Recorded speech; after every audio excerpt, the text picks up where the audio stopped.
Au-delà de cette dimension, moi je suis très heureux d'être présent aujourd'hui pour cette inauguration parce que c'est vrai que c'est aussi l'occasion de célébrer l'amour que Jeff a pour ce Pays de Bray.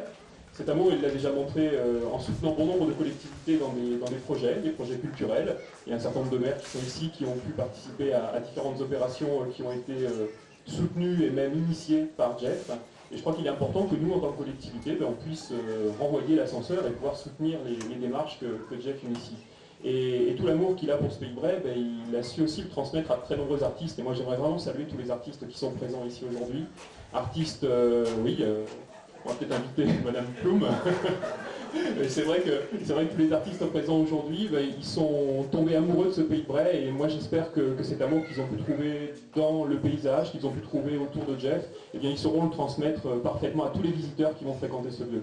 Donc, bravo pour cette initiative. Merci beaucoup pour ce travail et cette démarche. Et puis, Jeff, sache qu'on sera toujours à tes côtés sur cette démarche-là et dans ces initiatives-là.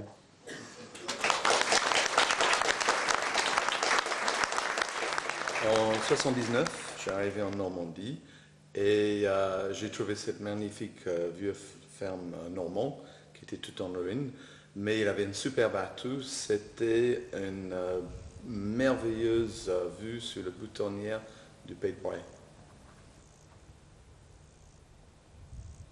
Dans un premier temps, j'ai restauré une vieille grange qu'on a vécu dedans pendant longtemps, qui est maintenant devenue le gîte. Et après ça, j'ai attaqué à la grande maison. C'est une vieille maison normande qui était construite il y a déjà 300 ans. Donc ça a pris beaucoup de temps. Puis on a commencé de faire un peu le jardin autour de ça.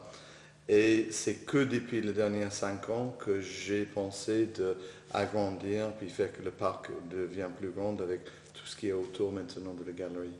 Et c'était un jour en discussion avec ma femme, Hyacinthe, et mon fils Benjamin, que je pense que Benjamin il a dit, mais papa, pourquoi tu ne construis pas une galerie pour toi?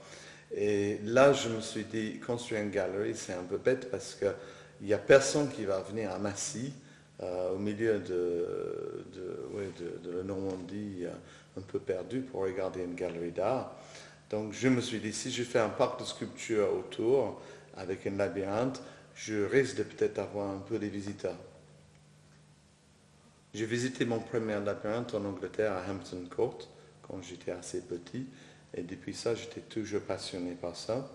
J'ai travaillé sur plusieurs projets de labyrinthe en Suisse avec un copain, Yves-Alain Répond, où j'ai exposé dedans, puis j'ai aussi participé un petit peu à l'élaboration.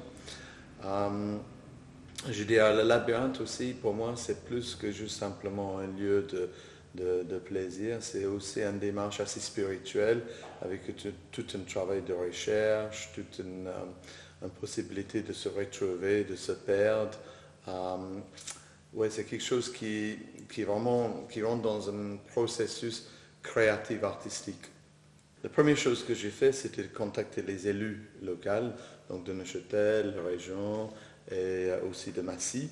Et j'ai présenté mon projet en conseil municipal à Massy. Et tout le monde, grosso modo, était très positif par rapport à l'idée. Et j'ai eu plutôt des encouragements.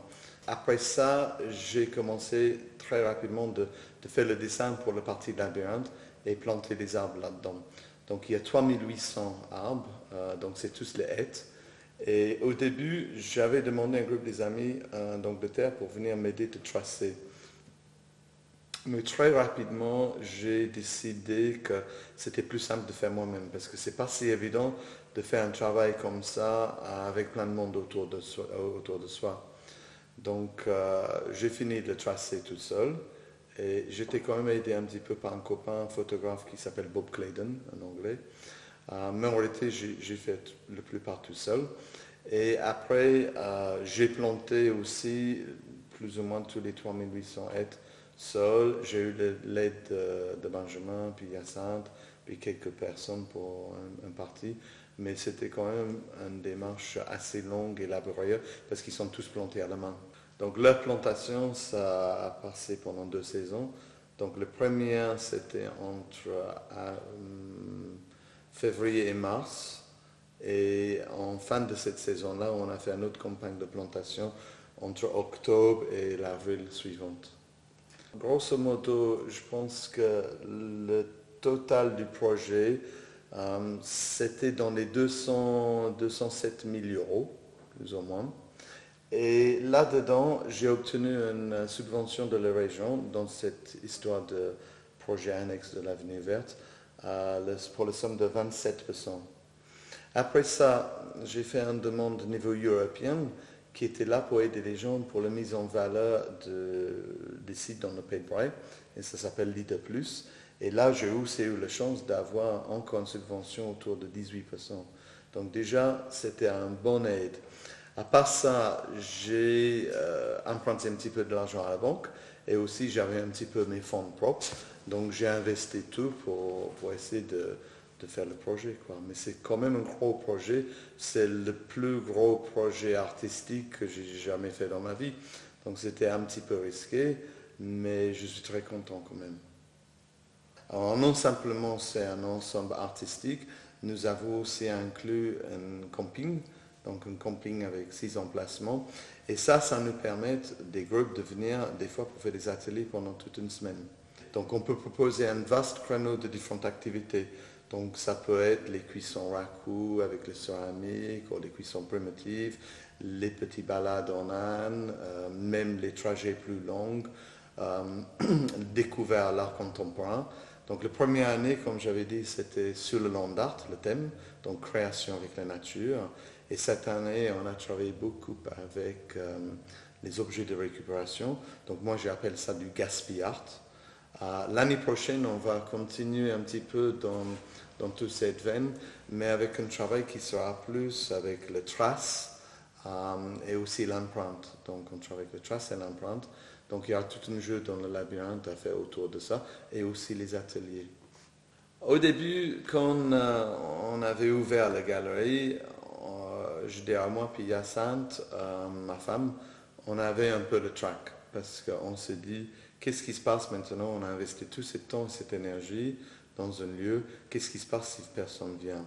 Donc on avait quand même pas mal de trac et on se disait que pour la première année de l'ouverture, si on avait une dizaine d'écoles qui venaient pour un atelier, puis on avait un petit peu de visiteurs tous les week-ends, on sera heureux. Alors en réalité, ce qui s'est passé, c'était absolument fabuleux parce qu'on a eu autour de, je pense que c'était 2500 enfants en journée d'atelier avec un total de 7000 visiteurs pour la première saison. Donc c'était vraiment beaucoup au-delà de ce qu'on pourrait imaginer. Alors on a continué, on travaillait avec le comité départemental de tourisme, avec les régions, avec beaucoup des offices de tourisme. On continue de promouvoir le site. Et aussi la promotion du site, ça se fait beaucoup par le bouche à l'oreille. Parce que la plupart des gens qui viennent ici, mais vraiment une grande plupart des gens, sont très satisfaits de la visite. Donc après, ils parlent avec des amis et on a des gens qui viennent. Alors cette année, c'était encore mieux que jamais parce qu'on a fait autour de 3500 enfants en journée d'atelier et on va toucher pour la fin de la saison, parce que ce n'est pas complètement fini, entre 10 et 12 000 visiteurs. Donc c'est quelque chose qui est en pleine croissance et je pense qu'il y a beaucoup de potentiel parce que les haies commencent à grandir et ça commence à faire vraiment un labyrinthe vraiment très très chouette. On va les couper quand même à 1,50 m d'auteur parce que je n'aime pas les dire que les gens peuvent se perdre dedans et se trouvent dans une espèce d'état claustrophobique. Je trouve que c'est beaucoup plus rigolo de voir les gens qui peuvent passer un peu la tête, regarder les autres et communiquer entre eux. Donc on va garder les haies assez bas, mais ils vont se tasser de plus en plus. Donc il y a encore plus des éléments de surprise quand on y va dedans. Donc on va continuer notre politique d'exposer de l'art contemporain d'un très bon niveau. Et je pense que d'année en année, la fréquentation va augmenter progressivement. Et c'est vraiment un truc, ouais, c'est très, très, très agréable, quoi.